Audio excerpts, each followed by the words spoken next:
Cuando la arteria más importante del corazón se tapa, la decisión que se toma es, literalmente, de vida o muerte. Stent o bypass.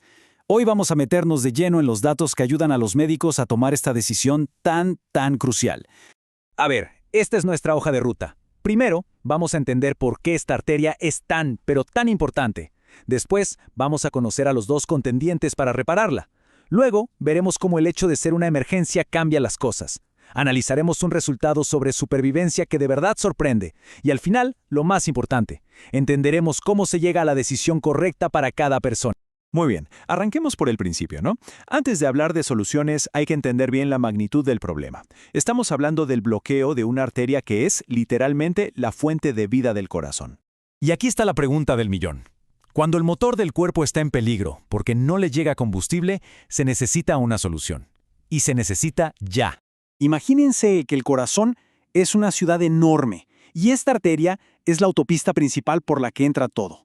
Un bloqueo ahí es un embotellamiento gigantesco que amenaza con paralizarlo todo. Es sin duda una de las condiciones del corazón más serias que existen.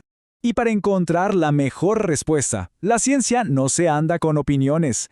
Se basa en datos puros y duros. Lo que vamos a analizar es un meta-análisis, que es como juntar los resultados de varios estudios gigantes, ponerlos todos en una licuadora y sacar una conclusión muchísimo más potente. Es, digamos, el estándar de oro de la evidencia médica. Bien, entonces, ¿cómo se soluciona este tremendo embotellamiento en el corazón? Pues hay dos estrategias principales, dos contendientes en el ring. Vamos a conocerlos. Por un lado tenemos la intervención coronaria percutánea, o PCI. Piénsenlo como enviar a un equipo de ingenieros de élite a poner un andamio, que es el stent, dentro de ese túnel bloqueado para que siga abierto. Por otro lado, la cirugía de bypass, o CABG. Esto ya es obra mayor. Es como construir una autopista completamente nueva para saltarse el embotellamiento. Como ven, son dos filosofías muy diferentes. Pero, a ver, ¿la decisión es la misma para todo el mundo? Pues resulta que no, para nada. El estado en que llega un paciente al hospital cambia todo el juego. Y aquí es donde este análisis se pone de verdad fascinante. El estudio, muy inteligentemente, dividió a la gente en dos grupos bien distintos. Por un lado, los pacientes estables, que tienen su condición, pero no están en una crisis. Y por otro, los pacientes con síndrome coronario agudo, o SCA. Estos son los que llegan a emergencias con la sirena sonando en medio de una crisis cardíaca. Y ojo que los datos del estudio nos muestran que los pacientes de emergencia no solo llegan en crisis, a menudo traen consigo un perfil de riesgo mucho más complicado. Más chances de tener diabetes, de haber sufrido un infarto antes y bloqueos arteriales mucho más complejos. Y aquí viene la cifra que te deja helado.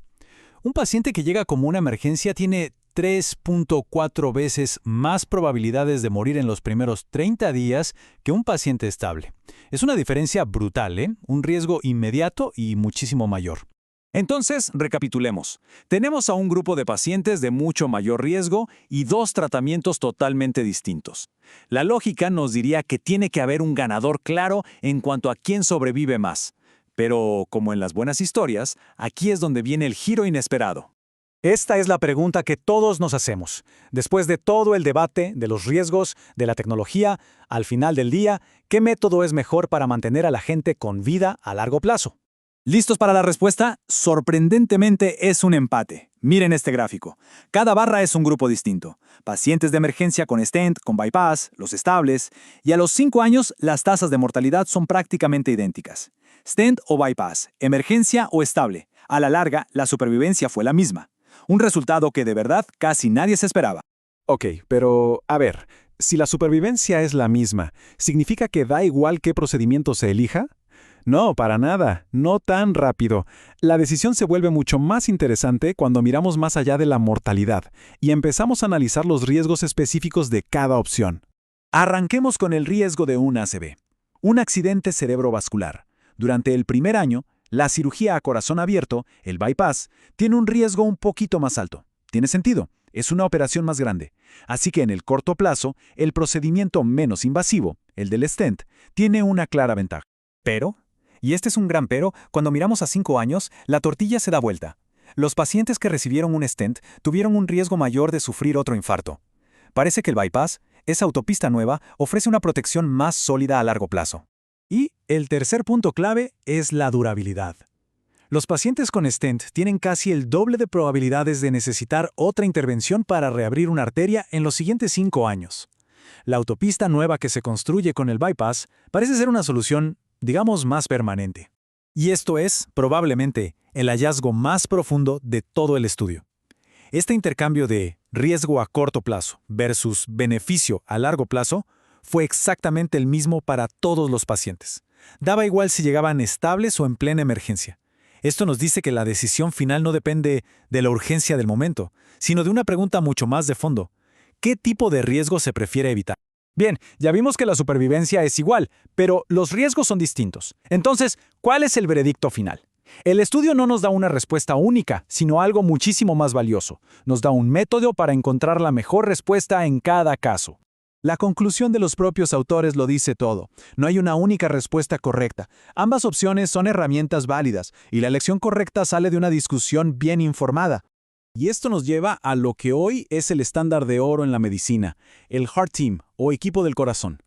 Ya no es un solo médico decidiendo, es todo un equipo de cardiólogos, cirujanos y otros especialistas que se sientan a analizar cada caso, a discutir los pros y contras con el paciente y su familia para tomar juntos una decisión a medida. Al final, todo se reduce a esta pregunta fundamental. Este análisis no nos da una respuesta fácil, sino algo mucho mejor. Nos da un mapa clarísimo de los dos caminos. Y en una decisión donde está en juego la vida, tener un buen mapa lo es absolutamente todo.